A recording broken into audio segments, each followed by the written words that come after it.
Hi எல்லாரும் நல்லா இருக்கீங்களா?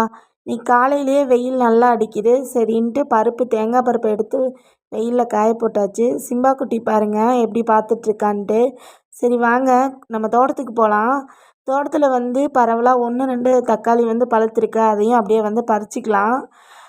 இன்றைக்கி தோட்டத்தில் என்ன வேலை அப்படின்னு பார்த்தீங்கன்னா, உளுந்து 1 2 காய் மட்டும் காஞ்சிருச்சுங்க. ஒரு சில காய் பச்சையாகவே இருக்குது.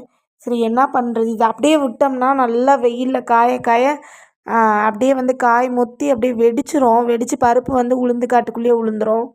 அதனால் முடிஞ்ச அளவு பறித்து எடுத்துக்கலாம் அப்படின்னு சொல்லிட்டு வேலையில் இறங்கியாச்சு. கொஞ்சம் வெயில் டைமில் தான் வந்துட்டோம். உளுந்து எடுக்கிறதுக்கு கரெக்டான டைம்னா நம்ம காலையில் நேரத்தில் எடுக்கிற போது காய் வெடிக்காது. ஆனால் லைட்டாக காய் அப்படியே கையில் தொடும்போதே வெடிக்குதுங்க.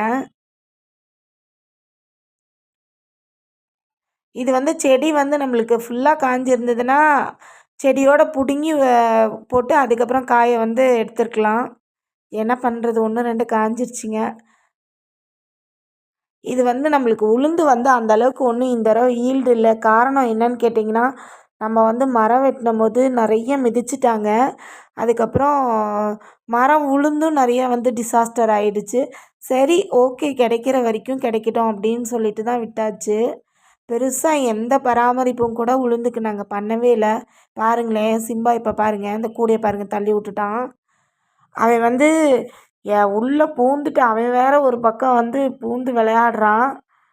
சரி, அவன் நம்மளுக்கு ஒரு என்ன சொல்கிறது, சப்போர்ட்டாக இல்லைனாலும் ஒரு துணையாக இருக்கான்.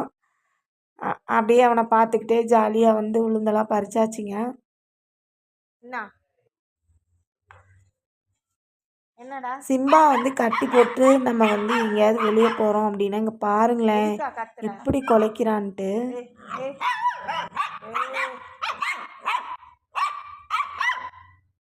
பைத்தியம் பிடிச்சிச்சு அவனுக்கு.